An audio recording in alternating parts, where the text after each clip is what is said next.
भीलवाड़ा को बहुत वर्षों से जानता हूं। इमरजेंसी के समय में मेरे पिताजी की यहाँ पोस्टिंग हुआ करती थी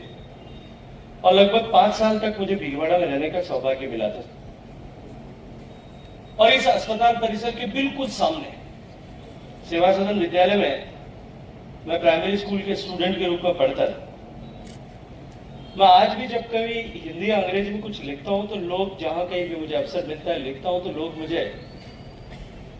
मेरे हस्तलेख के लिए, सुलेख के लिए कहीं ना कहीं कोई ना कोई अप्रिशिएशन करता है। और मैं हर उस ऐसे अप्रिशिएशन के शब्द के साथ में इस भीलवाड़ा के सेवा सदन और इसके अध्यापकों को हृदयपूर्वक आभार ज्ञापित करता हूं। जब आदरणीय सोनी साहब ने मुझे निमंत्रित किया था, कार्यक्रम की तिथि पहले 31 तारीख थी जब हम लोग सब साथ यहाँ आने वाले थे,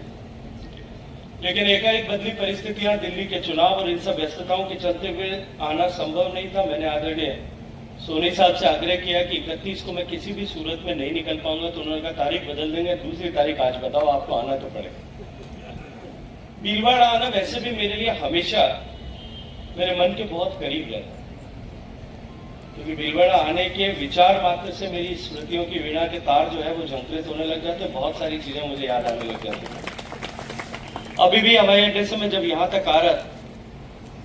सोनी साहब के पुत्र मेरे साथ थे, मैं सारे रास्ते उनको एक एक जो है जो जिस तरह का डेवलपमेंट भीलवाड़ा में हुआ है और मेरी पुरानी स्मृतियां रेलवे के अंडरब्रिज से लेकर के ग्राम भारती तक, उन सब की चर्चा मैं उनके साथ में कर रहा था। इस अस्पताल के परिसर के साथ में भी बहुत पुराना नाता रहा है, क्योंकि हम जब सेवा सदन में पढ़ते थे, भीलवाड़ा कंपैरेटिवली बहुत छोटा शहर हुआ करता था और इस अस्पताल का एक गेट जो महाराज टाकीज के सामने होता था और दूसरा सेवा सदन के सामने होता था। और जो सेवा सदन के सामने गेट था, वहां एक बहुत बड़ा बरगद का पेड़ हुआ था। कोने पे डॉक्टर सोलोमन साहब, मुझे अगर ठीक नाम याद है तो सोलोमन साहब का घर हुआ करता था, बड़ा सा घर था सोलोमन साहब का। और उसके नीचे बहुत सारे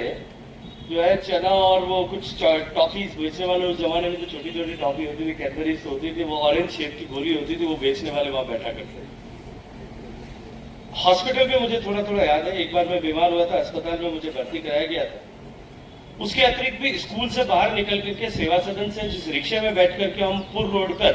जहां मेरे पिताजी का आवास हुआ करता था, सरकारी, वहां जाते थे, जब थोड़ा बहुत उसके बीच में समय होता था तो इस हॉस्पिटल में एक चौड़ा सा रैंप होता था, मुझे याद है, अब तो मुझे पता नहीं, वो चौड़ा रैंप, ऐसा चौड़ा रैंप सामान्यतः अस्पतालों में होता नहीं। उस रैंप पे दौड़ते दौड़ते चढ़ना और नीचे उतरना, ये भी एक काम हुआ करता। तो भीलवाड़ा के साथ में मेरी बहुत सारी स्मृतियां जुड़ी हुई और उसके बाद में पिछले लगभग 4.5 दशक की यात्रा में अनेक बार मुझे भीलवाड़ा आने का सौभाग्य मिला, साथियों, मित्रों के परिवार में होने वाले उत्सव के चलते हुए या राजनीतिक सामाजिक क्षेत्र में होने वाले काम के चलते हुए अनेक बार। और हमेशा मेरे मन में ये इच्छा रहती है कि भीलवाड़ा जाने का अवसर मिले, चाहे थोड़ी भी देर के लिए मिले, तो मैं जरूर यहां पहुंचूं। आदरणीय रामपाल सोनी साहब का और सभी ट्रस्टियों का हृदयपूर्वक आभार ज्ञापित करता हूं कि उन्होंने मुझे इस लोकार्पण के माध्यम से एक अवसर भीलवाड़ा को के अपनी स्मृतियों को एक बार वापस ताजा करने के लिए दिया है।